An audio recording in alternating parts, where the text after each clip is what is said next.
आइए ध्यान दीजिएगा, ये लेक्चर नंबर शायद 22 है और इसके पिछले क्लास में हम आपको बताए थे गॉसेस थ्योरम के बारे में। गॉसेस थ्योरम क्या है, गॉसेस थ्योरम किसको कहते हैं, जिसमें गॉस आपका एक वैज्ञानिक साइंटिस्ट का नाम था और गॉस ने अपना एक नियम का प्रतिपादन किया था जिस नियम के द्वारा हम लोग विद्युतीय फ्लक्स का मान निकालते हैं। और उस गॉसेस थ्योरम या गॉस के नियम में यही बताया गया था कि किसी भी बंद सतह से होकर गुजरने वाला कुल विद्युतीय फ्लक्स का मान उस बंद सतह में उपस्थित आवेश का 1/ε0 गुना होता है। ये आवेश कहाँ होना चाहिए, तो क्लोज सरफेस बंद सतह के अंदर उपस्थित आवेश का 1/ε0 गुना होना चाहिए। तो आपको बताए थे कि एक ही लाइन में आप याद रखें कि चूंकि किसी भी बंद तल से गुजरने वाला कुल फ्लक्स का मान बंद सतह के अंदर उपस्थित आवेश का 1/ε0 गुना होता है। इसका मतलब कि यहाँ जो आवेश होगा वही आवेश लिखा जाएगा जो आवेश बंद सतह के अंदर होगा। यानी कि गॉस का प्रमेय तभी लागू होता है जब आवेश किसी क्लोज्ड सरफेस किसी बंद सतह के कहाँ होता है, अंदर होता है। अगर आवेश बंद सतह के अंदर न हो तो फ्लक्स का मान आपका सीधे Q का वैल्यू 0 डालिएगा तो आपका सीधे फ्लक्स का वैल्यू 0 आ जाएगा। इसीलिए हमेशा याद रखना होगा कि गॉसेस थ्योरम का अप्लाई तभी हम लोग कर सकते हैं जब आवेश बंद सतह के अंदर स्थित हो, क्योंकि इसका प्रमेय का सिद्धांत ही यही कहता है कि बंद सतह के अंदर उपस्थित आवेश का 1/ε0 गुना होता है। अब हम जो अगला इसका 4 गो अनुप्रयोग पढ़ना है गॉसेस थ्योरम का, गॉस के प्रमेय का कहाँ कहाँ प्रयोग होता है फ्लक्स को निकालने के लिए। इसका 4 गो एप्लीकेशन है जिसमें सबसे पहले ये अनुप्रयोग नंबर आपका फर्स्ट है। ये एप्लीकेशन नंबर आपका ये पहला है। क्या है ये पहला एप्लीकेशन नंबर, अनुप्रयोग नंबर गॉस के प्रमेय का अनुप्रयोग। और सबसे पहला ही हम अनुप्रयोग नंबर यानी एप्लीकेशन नंबर फर्स्ट पढ़ रहे हैं। ये कहता है एक समान रूप से आवेशित गोलीय चालक के कारण किसी बिंदु पर विद्युतीय तीव्रता का व्यंजक। एक समान रूप से आवेशित गोलीय चालक के कारण किसी बिंदु पर, यहां जोड़ देंगे, किसी बिंदु पर विद्युतीय तीव्रता का व्यंजक। एक गोलीय चालक है, गोलीय चालक, और वो कैसा सरफेस होना चाहिए, क्लोज्ड। इसलिए खोखला हम गोला को लेंगे और उस गोला आपका ये जो है वह यूनिफॉर्मली चार्ज्ड है। एक समान रूप से आवेशित गोलीय चालक के कारण किसी बिंदु पर विद्युतीय तीव्रता का व्यंजक हमको निकालना है। आइए सबसे पहले यहां हम एक खोखला गोला लेते हैं। ये हम एक गोलीय चालक ले लिए। ये कैसा गोलीय चालक है, तो एक समान रूप से आवेशित गोलीय चालक है, यूनिफॉर्मली चार्ज्ड। ये करेंगे एक समान रूप से आवेशित है, मतलब इसके सतह पर जो आवेश Q है वह आवेश Q एक समान रूप से इस गोलीय चालक के सतह पर फैला हुआ है, एक वितरित है।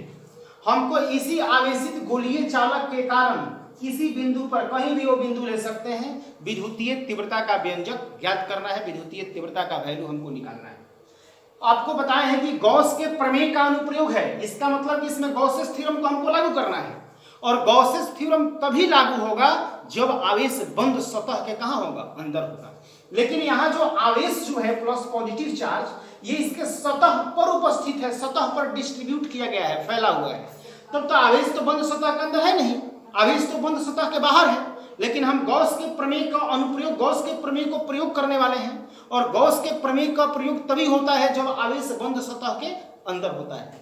इसलिए इस आवेश को बंद सतह के अंदर लाने के लिए हमको एक बंद सतह खींचना पड़ेगा। और आज के बाद याद रखेंगे कि बंद सतह का ही नाम है गॉसीय सतह। गॉसीय सतह, जहां हम बोलेंगे गॉसियन सरफेस, तो गॉसीय सतह का मतलब होता है बंद सतह। किसी भी आवेश को बंद करने के लिए जिस बंद सतह क्लोज सरफेस का खींचा जाएगा, उस क्लोज सरफेस बंद सतह का ही दूसरा नाम है गॉसीय सतह। तो यहाँ ये गोलीय चालक है, हम मान लिए इस गोलीय जो चालक है, इस गोलीय चालक का ये सेंटर है और इस सेंटर से है, तो यहां से यहां की दूरी इसकी त्रिज्या कहलाएगी। इस गोलीय चालक की त्रिज्या हम मान लिए कि a है और इस गोलीय चालक की त्रिज्या a है और इस आवेशित गोलीय चालक के केंद्र O से r दूरी पर एक बिंदु हम P ले लिए। हमको इसी P बिंदु पर विद्युतीय तीव्रता निकालना है। चूंकि गॉस के प्रमेय को लागू करना है और गॉस का प्रमेय तभी लागू होगा जब आवेश बंद सतह के अंदर होगा। आवेश तो बंद सतह के अंदर नहीं है, इसके सतह पर यूनिफॉर्मली डिस्ट्रीब्यूटेड है, इसलिए आवेश को बंद सतह के अंदर लाने के लिए एक गॉसियन सतह बंद सतह की कल्पना करेंगे। ये गोलीय चालक है तो गॉसियन सतह बंद सतह भी हम लोग गोलीय ही खींचेंगे।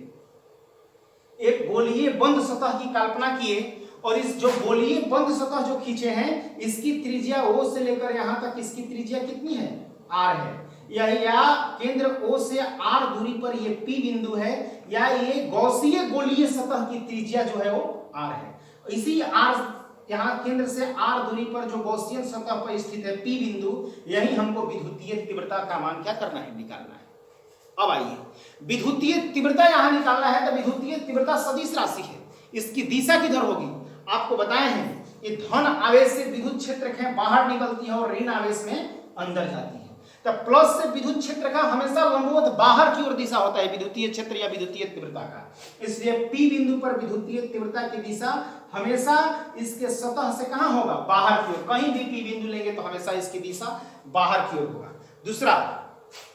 दूसरा आपको पता है कि फ्लक्स निकालना होगा, तो फ्लक्स का फॉर्मूला क्या होता है, फाई बराबर d phi equal to E dot ds. Ds को क्या बोलते हैं, एरिया वेक्टर, क्षेत्रफल सदिश। क्षेत्रफल सदिश क्या है, तो किसी भी सतह पर लंबवत बाहर की ओर खींचा हुआ जो अभिलंब होता है उसी को क्षेत्रफल सदिश कहते हैं। ये गॉसीय सतह जो है जिसकी त्रिज्या R है, ये बड़ा सतह है, इसका छोटा सा भाग हम मान लेंगे तो टोटल क्षेत्रफल इसका S होगा, तो छोटा सा भाग क्या हो जाएगा, ds। टोटल एरिया इसका A मानेंगे तो छोटा सा एरिया क्या मान लेंगे, dA। इसलिए छोटा सा भाग ds होगा या dA जो भी मानेंगे। क्षेत्रफल सदिश की दिशा हमेशा उस सतह पर लंबवत बाहर की ओर होता है, तो विद्युतीय क्षेत्र भी आवेशित सतह पर लंबवत बाहर की ओर है और क्षेत्रफल सदिश भी इस सतह पर लंबवत बाहर की ओर होगा ds। तो ds और E दोनों इस गोलीय सतह पर तो लंब है लेकिन एक दूसरे के क्या है, समानांतर है। तो जब एक दूसरे के समानांतर है तो E और ds के बीच यहाँ कोण कितना बन जाएगा, 0 डिग्री बन जाएगा। हमको यहाँ 3 केस लेना है, आपको गोलीय चालक के कारण निकालना होगा कहीं भी विद्युतीय तीव्रता। तो पहला केस नंबर 1, जब P बिंदु इस आवेशित जो A त्रिज्या का जो ये गोला अंदर है इसके कहाँ स्थित है, बाहर। दूसरा, जब P बिंदु इस आवेशित गोलीय चालक के कहाँ स्थित होगा, इस आवेशित गोलीय चालक के इसके अंदर स्थित होगा। और P बिंदु जब आवेशीय गोलीय चालक के सतह पर स्थित है। ये 3 टर्म में हम इसको निकालेंगे। अभी इधर जो हम लिखे हुए हैं उसको आप लोग लिखेंगे। इसमें क्या है तो आपको इसमें जो जो किए हैं वो हम चीज दिखाए हैं कि माना कि स्मॉल a त्रिज्या का एक आवेशित गोलीय चालक है, इसके सतह पर आवेश Q एक समान रूप से वितरित है, तो हमें आवेशीय गोलीय चालक के केंद्र O से R दूरी पर जो P बिंदु कहीं भी रहेगा, अंदर बाहर सतह पर कहीं भी, उसी P बिंदु पर हमेशा विद्युतीय क्षेत्र या तीव्रता का मान निकालना होगा। कह रहा है कि कैसे निकालेंगे, तो गॉस के प्रमेय का अनुप्रयोग करके। तो गॉस के प्रमेय का अनुप्रयोग जब है तो उसके गॉसेस थ्योरम को जो अप्लाई करेंगे, प्रयोग करेंगे, तो आवेश बंद सतह के अंदर चाहिए। आवेश तो बंद सतह के अंदर था नहीं, तो हम क्या किए हैं, तो चूंकि गॉस का प्रमेय बंद तल के लिए लागू होता है, अतः स्मॉल r त्रिज्या का एक बंद सतह गोलीय सतह की कल्पना किए हैं, खींचे हैं, जिसकी त्रिज्या r है और ये किस बिंदु से गुजरती है, गॉसीय सतह बंद सतह P बिंदु से होकर गुजरती है। इसलिए P बिंदु पर धनात्मक आवेश के कारण विद्युतीय क्षेत्र की दिशा बाहर की ओर होती है और क्षेत्रफल सदिश कोई भी सतह पर हमेशा लंबवत बाहर की ओर होता है। इसलिए दोनों इस पर लंबवत बाहर की ओर है, तो इस सतह पर तो लंबवत है लेकिन एक दूसरे के समानांतर है, इसलिए दोनों के बीच कोण कितना डिग्री बनेगा, समानांतर के बीच कोण 0 डिग्री बनता है। तो E और ds के बीच का कोण जो है वो 0 डिग्री है। इतना लिखे हैं। और पहला केस लेकर चलेंगे कि जब P बिंदु अभी ये आवेशित गोलीय चालक के, ये जो आवेशित गोलीय चालक है, इस आवेशित गोलीय चालक के P बिंदु कहाँ है, बाहर। दूसरा केस अंदर, तीसरा केस इसके सतह पर। तो अभी बाहर है तो उस केस नंबर 1 को लेकर चलेंगे। इतना पहले आप नोट करें।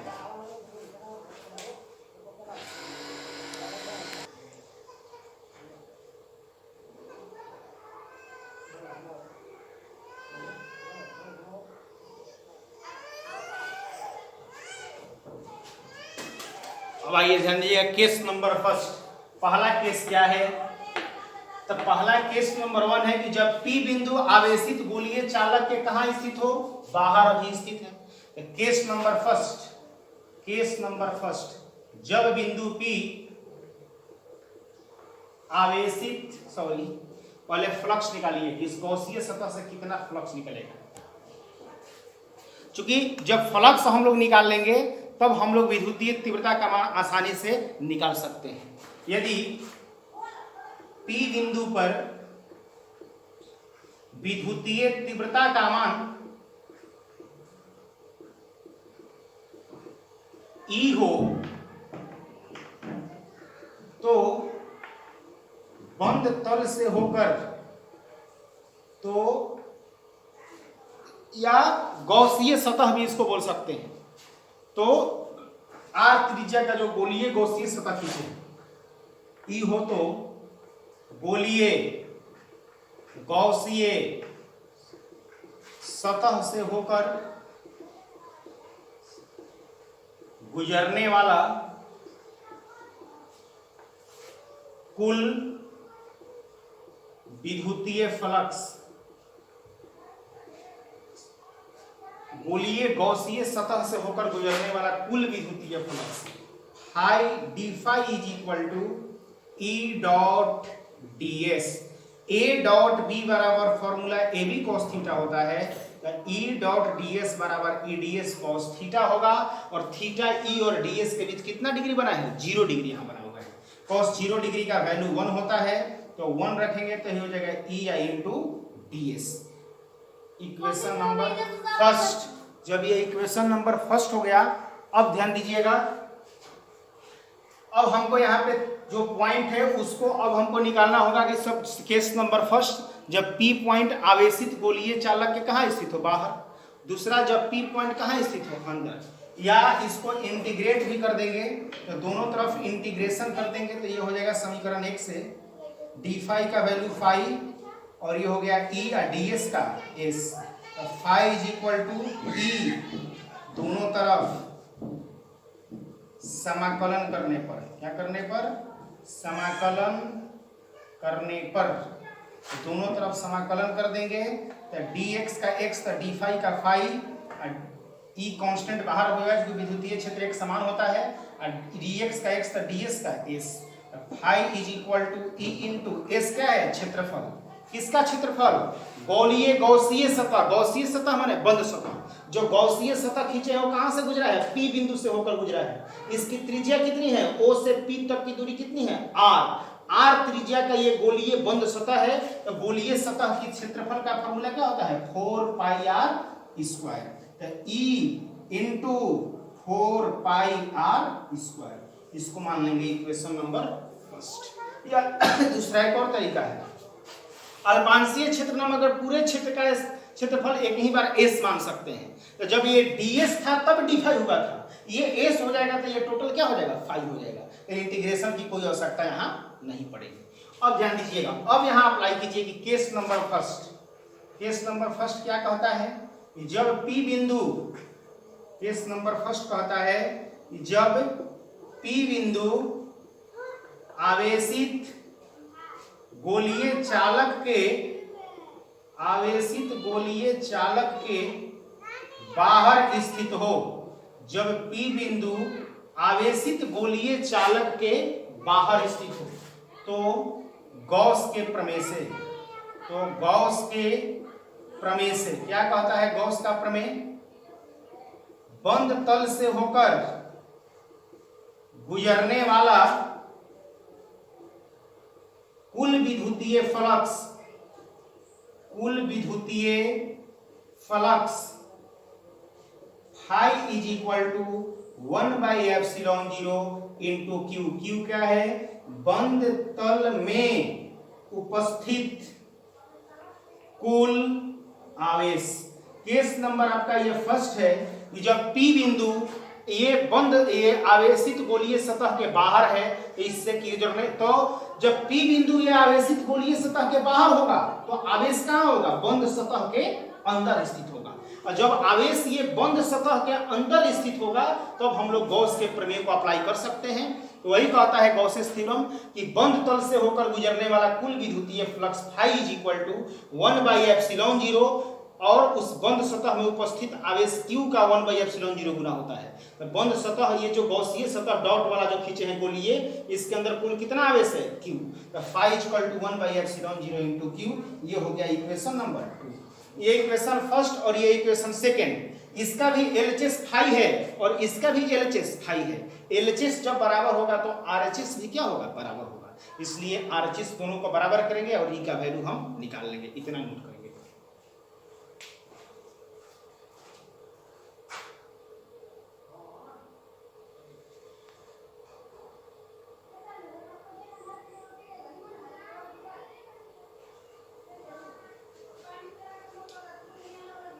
अब इसमें कोई दिक्कत होगी? दिक्कत नहीं होनी चाहिए, ध्यान रखिएगा। ये सबके लिए तीनों केस में इसको लागू करेंगे। तीनों केस में यही चीज आएगा। बंद सतह से गुजरने वाला कुल विद्युतीय फ्लक्स का मान इतना ही रहेगा, E × 4πr²। सिर्फ केस बदलेगा। जब P बिंदु आवेशित गोलीय चालक के कहाँ था? बाहर। तो इतना किए। अब यहाँ सिर्फ यही चेंज होगा, P बिंदु आवेशित गोलीय चालक के कहाँ होगा? अंदर। तब क्या होगा? जब P बिंदु सतह पर होगा तब क्या होगा? सिर्फ ये वाला केस ये बदल जाएगा, लेकिन ये वाला कभी बदलेगा नहीं, क्योंकि बंद सतह गोलीय सतह रहेगा बंद। तो गोला से गुजरने वाला फ्लक्स का मान हमेशा इतना ही होगा, क्योंकि phi = E विद्युतीय क्षेत्र और S गोलीय सतह की सरफेस की क्षेत्रफल यही होता है 4πr²। इसलिए गोलीय सतह के लिए इसका वैल्यू आपका कभी बदलने वाला नहीं है। लेकिन P बिंदु की स्थिति जब जब बदलेगी, बाहर, अंदर या सतह पर, तब तब यहाँ वाला प्रोसेस का मान सिर्फ क्या होगा? बदलेगा। अब आइए, अभी आपको बताए हैं ये फर्स्ट और सेकंड को तुलना करेंगे कि बंद सतह से गुजरने वाला कुल विद्युतीय फ्लक्स phi बराबर इतना आया है, और जब P बिंदु बंद सतह के आवेशित गोला के बाहर है तब आपका कुल गुजरने वाला फ्लक्स इतना है। phi LHS बराबर है तो RHS बराबर होगा। जब RHS बराबर होगा तो क्या होगा? ध्यान दीजिएगा।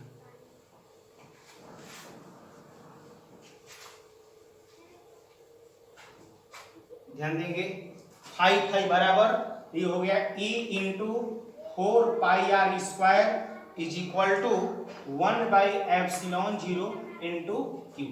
तो E = यहाँ हो जाएगा आपका, ये गुना में है, नीचे भागा में चल जाएगा, 1/4πr² × ε0 × Q। E = 1/4πε0 × Q/r²। 1/4πε0 Q/, ये R हो गया नीचे r²। ये हो गया इक्वेशन नंबर 3।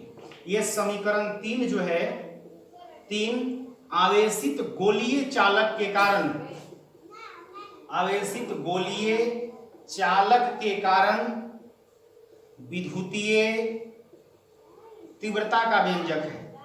विद्युतीय तीव्रता का व्यंजक है कब? जब P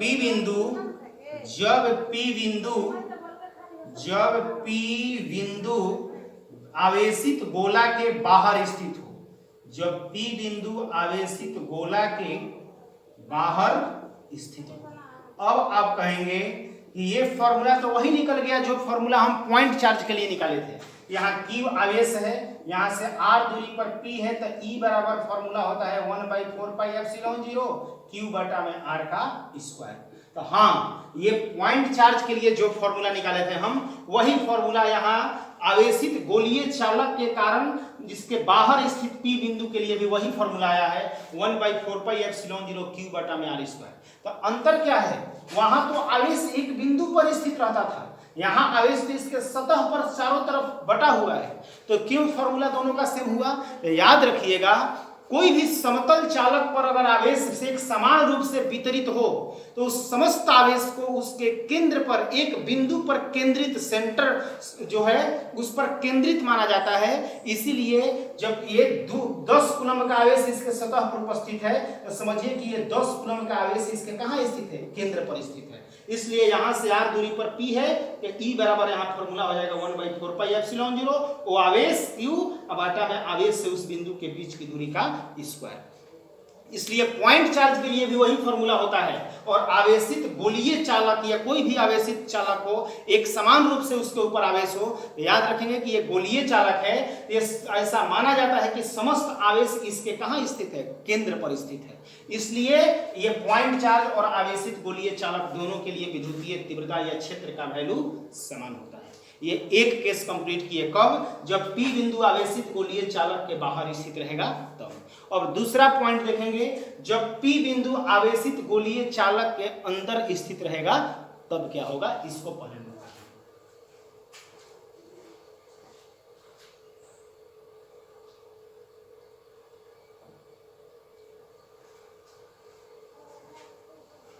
अब आ जाइए केस नंबर 2 में। ये आपको बताया है उसी समय, ये सबके लिए लागू होगा। सारे गौसीय सतह से गुजरने वाला फ्लक्स का मान इतना ही है।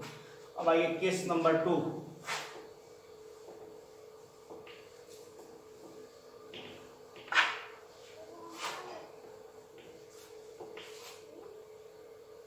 केस नंबर 2 कहता है, केस नंबर 2, जब बिंदु P आवेशित गोलीय चालक के अंदर स्थित हो,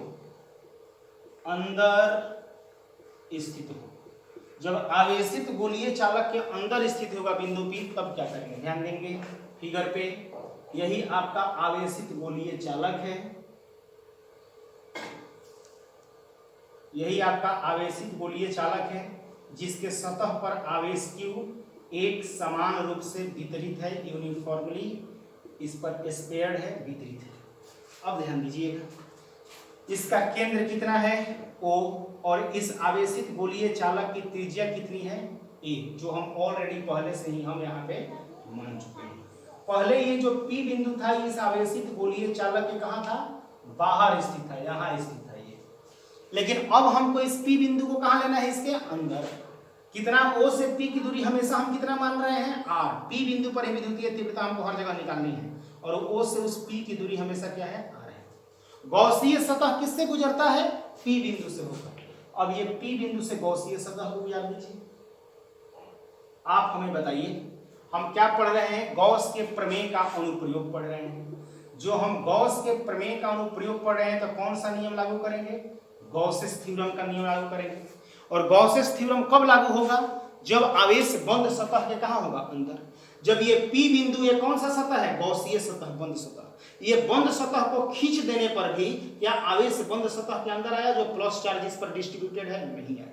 यह आवेश इतना भी इस गोलीय सतह के ऊपर एक समान रूप से वितरित है, यह सारे आवेश बंद सतह के कहाँ है, बाहर है, ओपन है। और गॉसेस थ्योरम कहता है कि 1/ε0 into Q, कैसा Q, बंद सतह के अंदर उपस्थित कुल आवेश। यहाँ बंद सतह में कुल आवेश, कोई आवेश उपस्थित नहीं है, इसलिए फ्लक्स का वैल्यू क्या होगा, 0। आइए ध्यान दीजिए, इसलिए गोलीय गौसीय सतह से होकर गुजरने वाला कुल विद्युतीय फ्लक्स फाई बराबर 1/ε0 इंटू Q। कैसा Q, बंद तल में उपस्थित कुल आवेश। यहां हम देख रहे हैं कि फाई इक्वल टू 1/ε0 इंटू 0। बंद तल में कुल आवेश का मान क्या है, 0। ये सारे आवेश इस बंद सतह के कहाँ हैं, बाहर है, बंद सतह के अंदर कोई आवेश नहीं है, इसलिए फाई का वैल्यू क्या हो जाएगा, 0। इक्वेशन नंबर आपका हो गया 4। आइए, ये तो बताया सबके लिए लागू होगा। अब आइए, बंद सतह से गुजरने वाला कुल फ्लक्स इतना, और ये केस नंबर 2, जब P बिंदु अंदर आ गया तब कितना फ्लक्स निकल रहा है, 0। अतः समीकरण 1 तथा 4 से, समीकरण 1 तथा 4 से LHS दोनों का बराबर है, तो RHS भी क्या होगा, बराबर। तो ये हो गया E गुना 4πr² इज इक्वल टू क्या हो गया, 0। ये RHS दोनों का एक दूसरे के बराबर हो गया, इसलिए E बराबर 0/4πr²। आपको मालूम है कि 0 में कोई भी चीज से भाग लगाते हैं तो वैल्यू क्या आता है, 0। आज के बाद इसको भूलेंगे नहीं, हमेशा याद रखेंगे कि जब कभी भी आवेशित गोलीय चालक के अंदर या कोई भी चालक हो, उस चालक के अंदर विद्युतीय क्षेत्र का मान हमेशा क्या हो जाएगा, 0 होगा। E बराबर क्या है, 0। हमेशा याद रखेंगे कि समीकरण 5 से हम कह सकते हैं कि किसी भी आवेशित चालक के अंदर विद्युतीय क्षेत्र का मान शून्य होता है। विद्युतीय क्षेत्र का मान शून्य होता है। किसी भी आवेशित चालक के अंदर विद्युतीय क्षेत्र का वैल्यू क्या होता है, शून्य। चाहे वह गोलीय हो, चाहे वह बेलनाकार हो, चाहे वह समतल चालक हो, कैसा भी चालक हो, अगर आवेश उसके बंद सतह के अंदर नहीं है तो उस आवेशित गोलीय चालक के बाहर विद्युतीय क्षेत्र निकलेगा। सतह पर मान कुछ न कुछ होगा, लेकिन आवेशित गोलीय चालक या आवेशित कोई भी चालक होगा, उस आवेशित चालक के अंदर हमेशा विद्युतीय क्षेत्र का वैल्यू क्या होगा, 0। ये VVI इंपॉर्टेंट ऑब्जेक्टिव सवाल आता है कि आवेशित गोलीय चालक या आवेशित समतल चालक के अंदर विद्युतीय क्षेत्र का या विद्युतीय तीव्रता का मान क्या होगा। तो आवेशित चालक के अंदर विद्युतीय क्षेत्र या विद्युतीय तीव्रता का मान शून्य होता है, 0 होता है। एक केस और बचा।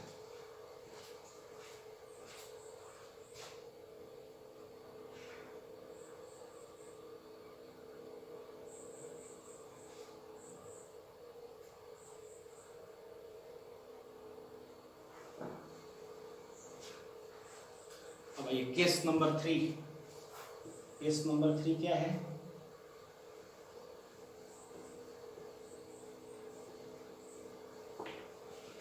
केस नंबर 3 कहता है कि जब P बिंदु आवेशित गोलीय चालक के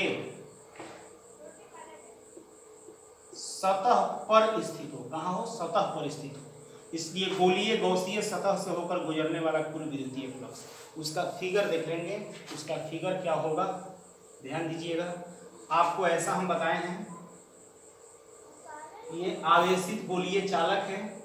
ये जो आवेशित गोलीय चालक था, इस आवेशित गोलीय चालक की त्रिज्या a है और इसके सतह के ऊपर आवेश जो है, धनात्मक आवेश q, ये जो है एक समान रूप से वितरित है। यह इसका सेंटर है। हमको किस बिंदु पर विद्युतीय तीव्रता निकालना है, P बिंदु पर। और P बिंदु कितना दूरी पर था उसके सेंटर से, r दूरी पर। यहाँ हम कह रहे हैं कि वो P बिंदु इसके कहाँ स्थित है, सतह पर, सरफेस पर स्थित है। यानी कि जो डॉट लाइन खींचते थे O और आवेशित गोलीय सतह, ये दोनों को प्लेनर है, एक ही समतल में है, एक ही सतह पर है, दोनों एक दूसरे के ऊपर है। इसलिए हमको इस सतह पर विद्युतीय तीव्रता का मान निकालना है। हम निकाल सकते हैं। गुजरने वाला कुल विद्युतीय फ्लक्स फाई बराबर 1/ε0 इंटू ये क्या हो जाएगा, Q। तो phi is equal to 1/ε0। Q कैसा है, बंद तल में उपस्थित कुल आवेश। जब सतह पर आई आपका P बिंदु है तो गॉसियन सरफेस की इसको अंदर ही माना जाता है, क्योंकि उसको ऊपर से जो है, ये 3D है, ऐसे हमारा है तो लग रहा है कि सर्किल है, गोला है ऐसे। और इस गोला जो होगा वो आपका इस प्रकार से 3D फिगर में है। इसके ऊपर एक आवरण लगा दिए, इसके सतह पर पूरा ढक दिए, तो वह आपका आवेश जो है वह बंद सतह के कहाँ आ गया, अंदर। क्योंकि गोला जो लटका हुआ है वो 3D फिगर होता है। इस पर दिखाएं तो लग रहा है कि सर्किल है, लेकिन सर्किल नहीं है, क्या है, गोला है ये। तो इस गोला के सतह पर एक आवरण चढ़ा दिए, तो आवेश बंद सतह के कहाँ आ गया, अंदर आ गया। इसलिए ये आपका इक्वेशन नंबर 5 आया था, इसको 6 मान लीजिएगा। समीकरण 1 तथा 6 से E इंटू 4πr² बराबर 1/ε0 इंटू Q। तो E इज इक्वल टू 1 बटा नीचे चल जाएगा तो 4πr² इंटू ε0 इंटू Q। तो E इज इक्वल टू हो जाएगा 1/4πε0 इंटू Q बटा में R का स्क्वायर। चूंकि P बिंदु कहाँ स्थित है, सतह पर स्थित है, सतह पर स्थित है। इसलिए जब सतह पर है तो जितना R है गॉसीय सतह का रेडियस, उतना ही आवेशित गोला का भी रेडियस था। इसलिए R का वैल्यू किसके बराबर हो जाएगा, A का। तो फॉर्मूला हो जाएगा E बराबर 1/4πε0 Q बटा में R की जगह पे सिर्फ किसका स्क्वायर लिख देना है, E का स्क्वायर। और ये जो आपका आया ये तब का फॉर्मूला है जब P बिंदु के जो है वो आवेशित गोलीय चालक के सतह पर स्थित है। इतना ये सब करना नहीं है, सिर्फ डायरेक्ट वहां भी लिख सकते थे। जो P बिंदु जब बाहर था तो E बराबर फॉर्मूला था 1/4πε0 Q बटा में R का स्क्वायर। चूंकि अब Q इसके सेंटर से P की दूरी कितनी थी, R थी। सिर्फ यही लिखेंगे कि जब P बिंदु बाहर न रहकर इसके सतह पर आ गया, जब सतह पर आ गया तो जितना R है उतना ही क्या है, A है। इसलिए R बराबर A के, इसलिए उसी फॉर्मूला में जहां R था वहां सिर्फ क्या कर देंगे, A डाल देंगे। तो 1/4πε0 Q बटा में हो जाएगा A का स्क्वायर। जब P बिंदु आवेशित गोलीय चालक के सतह पर स्थित हो तब विद्युतीय क्षेत्र का फॉर्मूला होता है 1/4πε0 Q बटा में A का स्क्वायर। इसलिए आपको यहाँ तीन चीजें याद रखना है। सबसे यह अनुप्रयोग नंबर 1 है गॉसेस थ्योरम का। ये आवेशित गोलीय चालक रहेगा, उस गोलीय चालक के कारण खोखले गोलीय चालक है, अगर आवेशित खोखला गोलीय चालक है तो इसके कारण विद्युतीय क्षेत्र निकालना है तो 3 पॉइंट पर निकलेगा। एक गोला के बाहर, दूसरा गोला के अंदर और तीसरा गोला के सतह पर। तो गोला के बाहर याद रखेंगे पॉइंट चार्ज वाला होता है 1/4πε0 Q/r²।